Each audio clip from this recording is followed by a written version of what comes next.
3 News Now is looking at ways to help you and area businesses overcome the effects of the pandemic and rebound from them.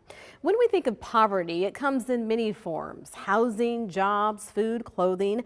But due to COVID, the cost of funerals has become a poverty issue as well. Nearly 7,500 people in Nebraska and Iowa have passed away due to COVID-19.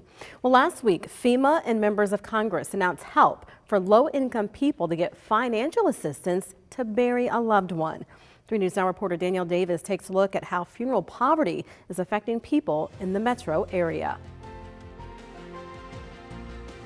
The average funeral costs about $9,000. According to a Creighton University study, the average person of low income would have difficulty paying $400 for an unexpected emergency, let alone paying for a funeral.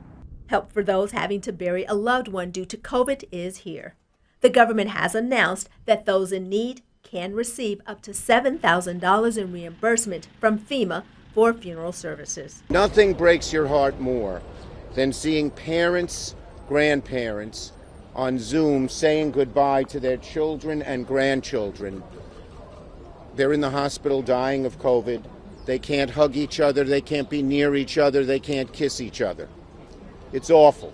It brings tears to my eyes when I see some of these pictures. But compounding the injury, once the loved one passes away, many of these families, because of COVID, don't have money for a proper funeral and a proper burial.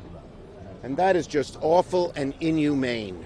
Funeral poverty was a focus at a recent study done by a professor at Creighton University. For, I think, a large segment of Americans, this pandemic is devastating in a way, in an area of unexpected expense that we just don't talk about. While in mourning, the sudden and unexpected deaths due to COVID has had families making adjustments. We've seen everything. We've had people choose cremation and wait for a service. We've had people that have not chosen cremation, but just a graveside service, and with the idea that they're going to do something later.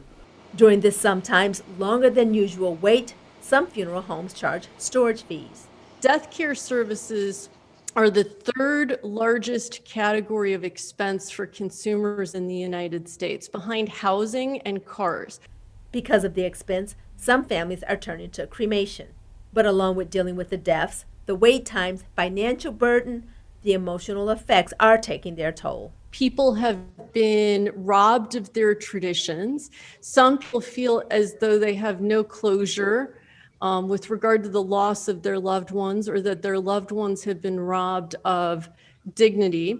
She suggests people look into green burials, which includes getting rid of things like grave liners and grave vaults to save money. Cutler says the $7,000 will be very helpful for some families, but it won't change the way he does business. Funeral service people work with families of all means. I know in our firms we would never not honor a family's wishes waiting to get money from FEMA. A total of $2 billion has been set aside to help low-income families with COVID-related funerals, but exactly how that money is going to be rolled out has yet to be decided. In Omaha, Danielle Davis, 3 News Now. And with the pandemic, people are turning to live-streamed funerals, which Hanneman says may stick around after COVID is over.